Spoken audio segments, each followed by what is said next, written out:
João 5,19. Eu tenho que achar, né? Vamos lá. Tomando a palavra, Jesus dizia-lhes: de certo vos digo, não pode o filho fazer nada de si mesmo, senão o que vê fazer o Pai.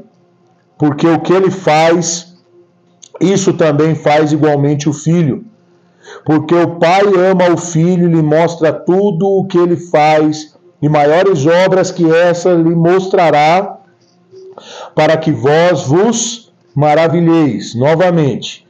Tomando a palavra, Jesus dizia-lhes: de certo vos digo, não pode o Filho fazer nada de si mesmo, senão o que vê o Pai, o que vê fazer o Pai. Porque o que ele faz, isso também faz igualmente o Filho, porque o Pai ama o Filho e lhe mostra tudo o que ele faz, e maiores obras que estas lhe mostrará, para que vós vos maravilheis. Até aí. Quantos de vocês têm amigos ou melhores amigos? Levanta a mão. Você não tem, Renata? Ah, tem. Você tem, Thaís? Quem que é a tua melhor amiga? Agora vamos arrumar uma treta aqui. Hein? Qual que é a pergunta? Quem tem melhor amigo? Melhores amigos. Quem que é a tua melhor amiga? Se você falar tua mãe, você tá mentindo. Tô mentindo. Tá, claro que tá. É porque agora a gente vai descobrir que a tua relação com a Maria, ela não é tão profunda como a gente achava. Você não gosta dela? Não gosto. Tá. Para vocês que têm melhores amigos, deixa eu fazer uma pergunta. Você já se relacionou com alguém a ponto de você ficar tão íntimo dessa pessoa, de você começar a fazer coisas que essa pessoa faz? Deixa eu ver até o que eu anotei aqui para não falar besteira. Você começar a fazer coisas que ela faz, falar coisas do jeito que ela fala, e ter três jeitos, gesto, o jeito de andar, enfim, você começar a absorver os hábitos e os gostos dessa pessoa. Quem já teve isso? Tá. A minha pergunta é: por que que isso acontece? Alguém consegue me responder? A gente gosta da pessoa? Calma. Calma. Vamos devagar, um de cada vez. Vai lá, Sara. Porque a gente passa muito tempo com ela e a gente vai pegando alguns hábitos. Hábitos que eu... Então, se você passa muito tempo com a pessoa, a tendência é que você acabe... Vai ser muito. Quanto tempo você acha que você precisa, que eu preciso andar com alguém para poder pegar os hábitos dela? Mais ou menos. Uma semana? Quem vai uma semana? Você, Maria? Uma semana você acha que já é o suficiente? É porque eu vou justificar. Justifique. É porque você perguntou. A primeira pergunta que você fez com a Sara aí, né?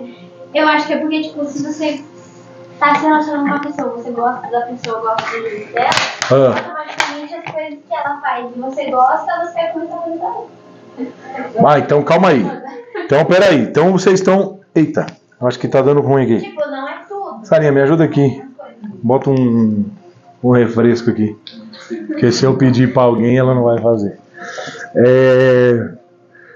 Calma aí. Então, a gente precisa definir. É por amor ou é por proximidade? Proximidade. Eu acho que é convivência. Admiração também. Hã? Admiração? A Marcela quer falar. Tá. A Marcela quer... O que foi, Marcela? Você quer falar o quê? O que você está fazendo o gesto? Ela tá pedindo água pra mim. Eu pensei que você fez assim.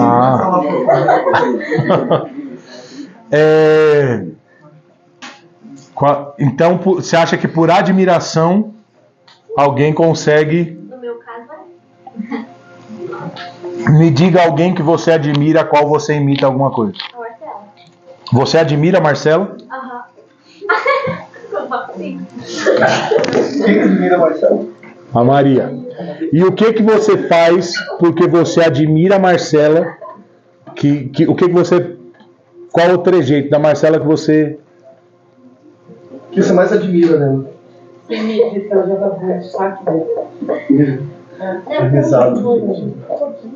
Não sei explicar, mas tipo, tem várias coisinhas. Que nem ela fazendo muito assim, né? De volta. Ainda bem que você que tá atrás da câmera não tá vendo o que ela tá fazendo. Vai. E aí, ela tava fazendo isso, ela sempre fazia isso perto da gente. Aí eu vi ela fazendo e comecei a fazer também, porque eu achava legal. Tipo, do nada, ela falava alguma coisa engraçada. Tipo, eu achava engraçada, ela fazia assim. Aí eu achava legal. Entendi. Quer dizer, entender é uma expressão forte. Você vai ficar aqui com a gente? Então tá bom. Deixa eu falar. Fala. Eu tava Dá um espaço pra Gabi aí. Eu tava tendo um cliente em Santa Catarina, tipo assim, cara, não dava 3 minutos falando com eles pelo telefone, ou escutando o áudio, daqui a pouco eu tava falando cantado igual eles. Meu Deus. Tipo assim, em relação a conversar, entendeu? Então, tipo, nós ficava conversando uns 10, 15 minutos, às vezes meia hora, nós tava falando igualzinho eles, igualzinho. Então, no teu caso, foi por proximidade. Por proximidade. O sotaque, né, eu acho que o sotaque, isso é comigo, o sotaque contamina muito. Se eu ficar, tipo, cara, se eu ficar uma semana em qualquer lugar, eu vou falar igual os caras. Então nós acabamos de entender que a forma de você aprender a falar em outra língua é conviver. Se mandar É uma coisa até engraçada, um exemplo. Aqui, se você for tentar falar inglês, aqui todo mundo vai rir. Porque as pessoas, vou tirar sarro. Mas se você for lá fora e tentar falar inglês, cara, as pessoas vão querer te ajudar e vai te ajudar e você vai conseguir falar em uma semana. E eu tenho amigos que é prova disso, assim. Eles viajaram, cara, sem saber falar e, tipo, claro, é meia boca o inglês, né? Tanto não, porque meia existem boca não. gírias, né? O inglês tem gírias, tem tudo as coisas. Então, tipo, não é um inglês fluente, assim, mas ele entende e fala bem. Tem alguns lugares que fala mais rápido, né? Tem tudo isso também. Você tentou falar inglês, Marcela? Na França? Você falou inglês? Então fala alguma coisa em inglês aí pra galera. Só pra gente ir. Cara, em francês. Quê? Em francês. Eles não te zoaram na França? Eles não viraram as costas pra você? Porque normalmente na França eles odeiam quem fala inglês. País do meme. Cara, teve uma vez que eu fiquei conversando em inglês com 2 amigos meus num ônibus em Osasco. Velho, foi uma das experiências mais legais que eu tive na minha vida. E eu tive que sustentar isso por 40 minutos. A gente não podia voltar a falar em português, porque senão a gente ia apanhar. Então a gente teve que... E tava falando inglês mesmo, a gente tava se entendendo. Real. Tipo, o inglês era horrível, mas a gente tava se entendendo. Se você pedir pra eu falar inglês agora, eu não vou conseguir, porque eu não tô adaptado mais à língua. Mas no espanhol, o pai habla. Mucho. Quando a gente vai falar sobre oração, a gente está na sequência da série Princípios. E quando a gente vai falar sobre oração, normalmente a maioria de nós vai pensar como os discípulos de Jesus pensavam. Os discípulos um dia estavam conversando com Jesus e eles perceberam que Jesus, tinha hora que eles falavam, segue aí que eu vou ali. E daqui a pouco Jesus saía para orar. A Bíblia fala que ele saía para orar, os discípulos, ele não anunciava, vou orar, daqui a pouco eu volto. Eu vou ali, passa do outro lado, daqui a pouco eu vou. E aí a Bíblia fala, e Jesus saiu para orar. Ele se retirava para orar. E aí uma hora os discípulos chegam para ele e falam assim, Jesus nos ensina a orar. E Jesus vai começar a explicar qual que é o beabá da oração. Isso você pode achar, se eu não estou muito enganado, em Mateus capítulo 6, você vai ver Jesus falando sobre oração. Só que eu quero tomar uma outra vertente, eu quero ir para um outro lado sobre oração. A comunicação, o só falar, ela não é um sinal que nós estamos no caminho certo. Se você parar para pensar, não de uma forma constante, mas você ora algumas vezes no dia. E nessa oração que você faz algumas vezes no dia, normalmente ela tem a ver com a sua necessidade. ou com alguma coisa que você precisa, ou com algum livramento que você quer, ou com... Cara, normalmente é isso. Mas eu quero que você entenda nessa noite sobre oração como um relacionamento. Jesus nos convidando a se relacionar com Ele através da oração. Esse, para mim, esse versículo é um dos mais desafiadores sobre Jesus. É quando Jesus diz: o filho só faz o que vê o pai fazer. Jesus ele não ia orar com a perspectiva de alguém que tem uma necessidade. Jesus não ia a Deus dizendo assim: pai, é o seguinte, tá faltando grana, a gente não tem o que comer. Ó Jesus, a gente vai ter que atravessar, Deus, a gente tem que atravessar o deserto e não tem dinheiro para pagar a passagem. Porque ele sabia que o pai dele era provedor. Ele sabia que o pai dele era pai. Então Jesus, quando ele ia orar, ele não ia para orar para buscar outra coisa a não ser relacionamento. E esse relacionamento é tão profundo, que ele começa a dizer agora: eu estou vendo o meu pai fazer algo. E eu só estou repetindo o que o meu pai está fazendo. É mais ou menos o exemplo que a Maria deu. Eu estou vendo a Marcela fazer algo, e porque eu estou vendo, eu também replico isso, porque eu estou vendo. Jesus está nos chamando agora não para que nós entremos em diálogos religiosos, de pedir, num ciclo insano, de pedir perdão, voltar, errar, pedir perdão, voltar. Não, Deus não está pedindo para que a gente entre nesse lugar. Ele está falando: eu quero que você se relacione comigo a ponto de você ver o que eu estou fazendo.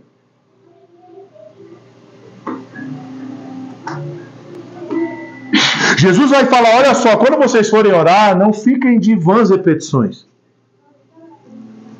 Não fica falando: Deus, eu preciso, Deus, eu quero, Deus. Ele quer relacionamento. Ele quer que eu me aproxime dele. E quanto mais próximo de Deus eu estiver, quanto mais perto dele, quanto mais eu vejo aquilo que ele está fazendo, quanto mais coisas eu percebo em Jesus, mais eu sou transformado à sua imagem. A oração nos conduz a esse lugar de plena transformação,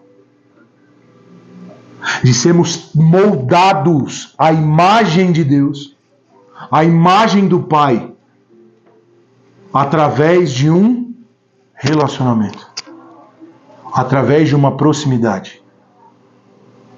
Salmo 37:4 vai dizer: deleita-te no Senhor e Ele satisfará os desejos do seu coração. O salmista está dizendo: olha só, você quer ter o seu coração, os desejos do seu coração realizados, você quer ser satisfeito, você quer ver Deus fazendo as coisas que o teu coração tem, se deleite em Deus. Se relacione com Ele, se aproxime dEle. Então agora, só que aí é que está o problema, mano. Por isso que se a gente chegar hoje e falar, eu virar para vocês e falar assim: olha, sexta-feira, feriado, nós vamos nos reunir aqui, nós vamos fazer uma reunião de oração. E todo mundo aqui, todo mundo que está aqui vai se... Vem. Sabe o que vai acontecer? Alguém arrisca? Alguém arrisca o que vai acontecer nessa reunião de oração de sexta-feira? Alguém tem coragem de falar ou não? Não. Imagina que a galera veio. Veio todo mundo. Por algum motivo, por um milagre, todo mundo veio. O que você acha que vai acontecer nessa reunião? Chegou um momento que não vai conseguir, não sei. Vai acontecer absolutamente nada. Aqueles que vão se envolver são aqueles que se relacionam. Então aquele que se relaciona pouco, ele vai conseguir orar pouco. Aquele que se relaciona um pouquinho mais, ele vai conseguir se envolver um pouquinho mais. Aquele que se relaciona muito, vai se envolver muito.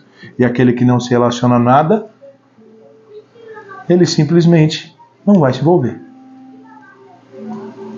E se a gente ensinar e falar e passar aqui, chegar alguém e ficar ali na frente da televisão e ficar por 1 hora falando, repita comigo, você vai repetir.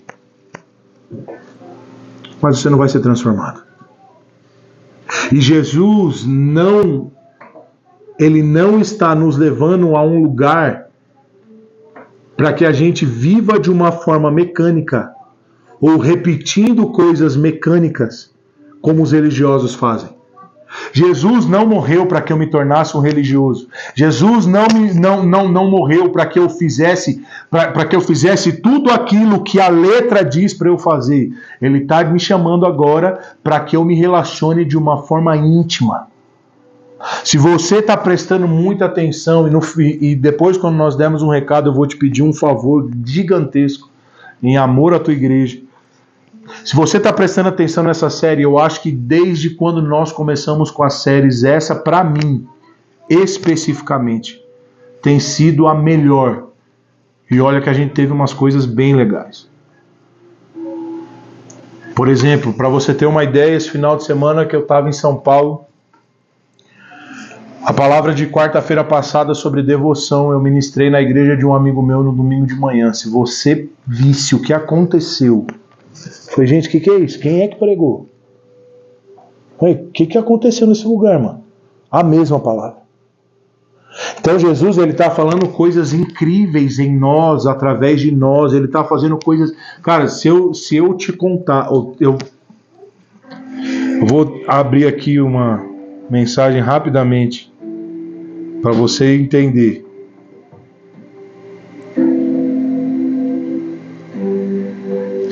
O rapaz falou assim, ele fala, Léo, tudo na paz, voltou para Curitiba, minha esposa acordou hoje e disse, vamos para Curitiba para a igreja do Léo. Ele não falou para a minha igreja porque é a forma que ele entendeu, por tudo aquilo que eles receberam nesse final de semana. Então nós estamos no primeiro episódio dessa série, nós estávamos falando sobre reverência. Reverência é quando o meu coração se torna reverente. Eu tenho uma vida reverente, que é o quê? Eu faço aquilo que a pessoa a qual eu reverencio deseja. Não só no culto, não só no retiro, não só no congresso, mas em toda a minha vida. Eu tenho reverência a esse Deus. Eu tenho temor a esse Deus. Eu tenho desejo de fazer aquilo que Ele quer de mim. Na semana passada nós falamos sobre devoção. O que é devoção? Devoção é eu entrego agora tudo o que eu sou, tudo o que eu tenho em favor a Ele. Em amor a Ele. E agora esse Deus que eu reverencio, que eu sou devoto, está dizendo, vem se relacionar comigo. Se você pegar a continuação de João capítulo 5, você vai ver ele dizendo, olha só, eu quero mostrar para vocês as coisas que eu estou fazendo. E vocês vão fazer coisas maravilhosas, coisas magníficas que eu estou mostrando para vocês. Então a oração não é só a gente chegar, dobrar o joelho e falar, e aí Jesus? Não, é eu estou me relacionando com esse Deus. Segundo o salmista agora, eu estou pedindo para que Ele transforme o meu coração, para que eu tenha prazer em Deus.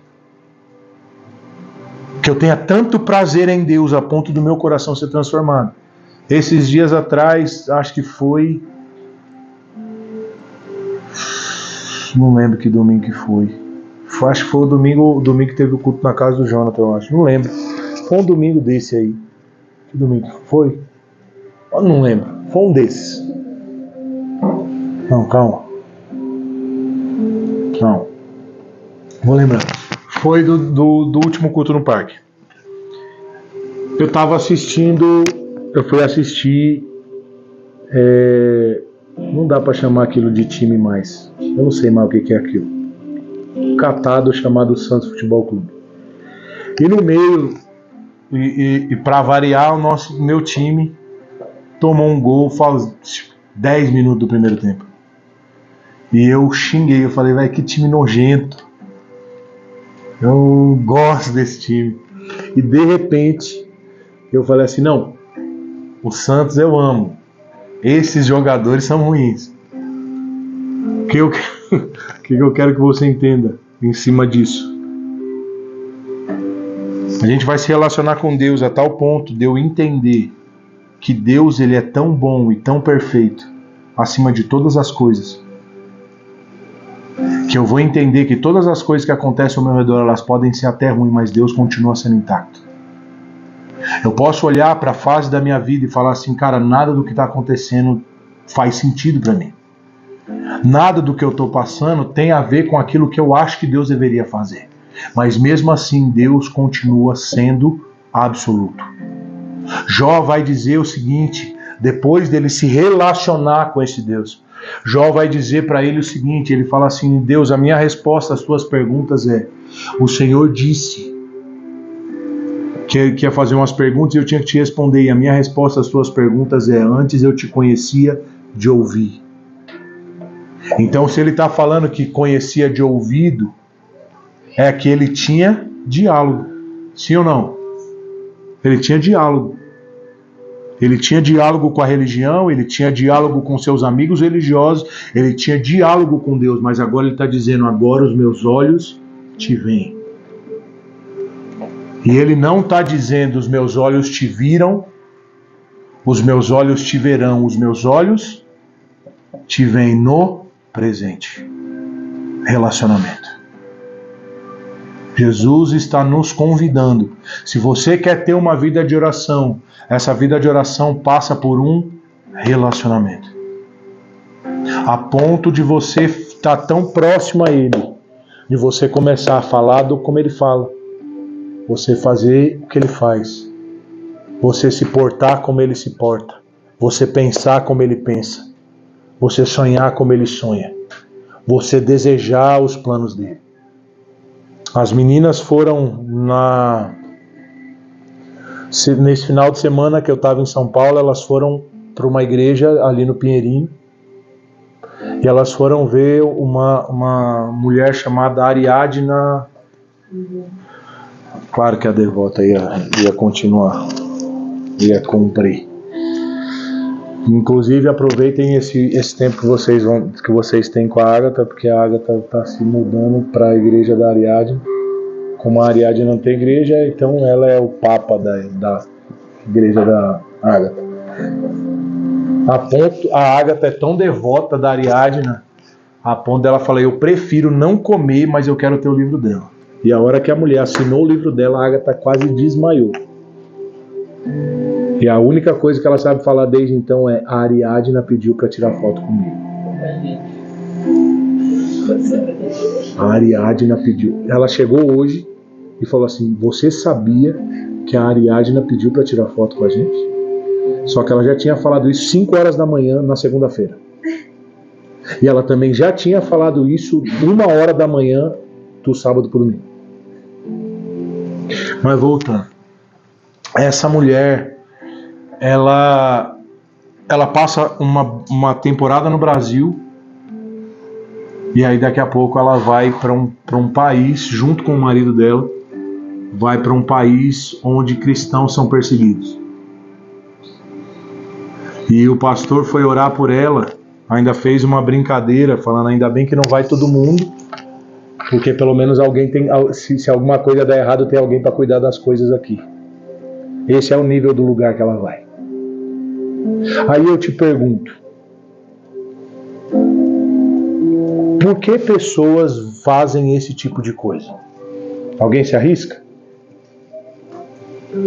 Por que alguém sairia do seu lugar, da sua família, da sua casa, do seu conforto, para ir para um lugar onde ela pode durar 5 minutos? Alguém se arrisca?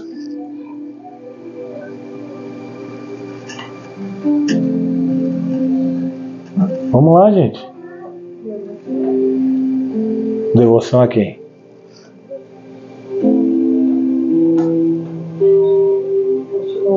Ter intimidade com o Criador dele, a que ele tomou sobre si.